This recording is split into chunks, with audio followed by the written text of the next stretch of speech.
di kehidupan sehari-hari, orang Kristen kuno membuat tanda salib bukan hanya untuk saat ibadah. Mereka menjadikannya bagian dari rutinitas dan berbagai situasi.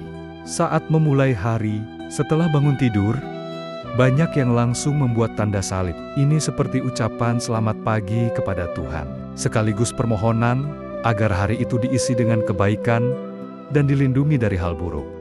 Dan melakukannya sambil mengucapkan, dalam nama Bapa dan Putra dan Roh Kudus, satu Allah yang benar. Amin. Untuk memulai hari dengan keyakinan. Saat makan dan minum, sebelum menyentuh makanan, mereka selalu membuat tanda salib di atas meja atau di dada. Menurut Didache, yaitu teks panduan Kristen kuno, ini adalah cara untuk mengucapkan syukur karena makanan yang diberikan, dan juga untuk membersihkan makanan agar menjadi berkah bagi tubuh dan jiwa. Bahkan, saat minum air di tengah jalan, banyak yang membuat tanda salib di atas cangkir atau wadah air. Saat bepergian dan pulang, sebelum keluar rumah, entah untuk bekerja, berdagang, atau hanya pergi ke tempat lain, mereka membuat tanda salib pada diri sendiri, dan kadang-kadang di pintu rumah. Ini adalah permohonan perlindungan selama dalam perjalanan. Ketika pulang, mereka juga membuat tanda salib sebagai rasa syukur karena sampai dengan selamat dan untuk menyambut kedatangan mereka kembali ke rumah yang penuh berkah.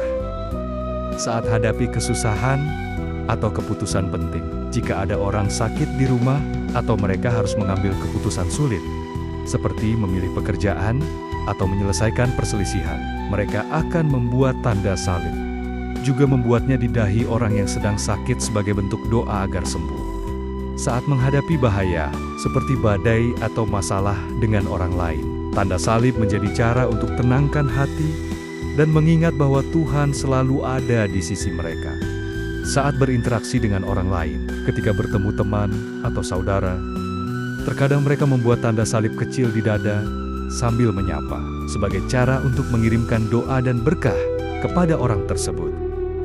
Jika ada orang yang sedang sedih atau kesusahan, mereka mungkin menyentuh bahu orang itu sambil membuat tanda salib, sebagai bentuk dukungan dan pengingat bahwa mereka tidak sendirian.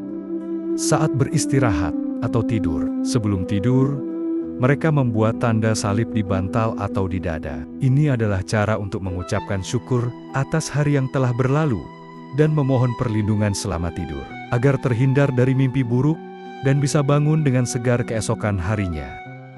Intinya, tanda salib adalah bagian yang sangat dekat dengan kehidupan mereka, bukan hanya simbol di gereja, tapi teman yang selalu ada dalam setiap momen penting dan biasa saja.